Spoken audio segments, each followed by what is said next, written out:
আমি বঙ্গবন্ধু বলতে নারাজ, কারণ উনি এই উপাধির যোগ্য না। কেন যোগ্য না একটা একটা করে বলে দিই। 73 সালে প্রথম ভোটের কারচুপি বাংলাদেশের ইতিহাসে শুরু করলো উনি। 73 সালে বিনা প্রতিদ্বন্দ্বিতায় শেখ সাহেবের বিরুদ্ধে যারা দাঁড়াবে তাদেরকে অস্ত্রের মুখে সরিয়ে দিয়ে উনি বিনা প্রতিদ্বন্দ্বিতায় জিতলেন, যেটা শেখ হাসিনা অ্যাডপ্ট করলেন। 74 সালে যখন দুর্ভিক্ষ, যখন আমার বোনেরা বাসন্তীরা জাল গায়ে দিয়ে থাকে, তখন তার ছেলের মাথায় সোনার মুকুট দিয়ে বিয়ে হচ্ছে। তার মন্ত্রীরা বিদেশি ইম্পোর্টেড হুইস্কি ছাড়া খেতে পারে না, সেজন্য তাদের নাম হয়ে গেল বোতল মন্ত্রী। 22,000 জাসদ কর্মীকে রক্ষী বাহিনী দ্বারা হত্যা করা হলো। সিরাজ শিকদার কোথায় এই বলে হত্যা করা হলো।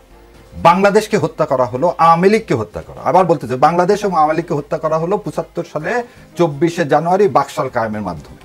সেই লোক কোনোদিন বঙ্গবন্ধু হতে পারে না, কারণ সেই লোক এ দেশকে ইন্ডিয়ার হাতে তুলে দেওয়ার জন্যই পাকিস্তানের কাছ থেকে আমাদেরকে সরিয়ে ফেলে। সেই জন্যই আমাদের 36শে জুলাই আমরা সবসময় বলতেছি দ্বিতীয় স্বাধীনতা। সো স্বাধীনতার মাসে এই কথা বলতে পেরে আল্লাহর কাছে আমি শুকরিয়া আদায় করতেছি যে ইনশাল্লাহ এখন আমরা ভারতীয় আধিপত্য বাইরে চলে আসছি।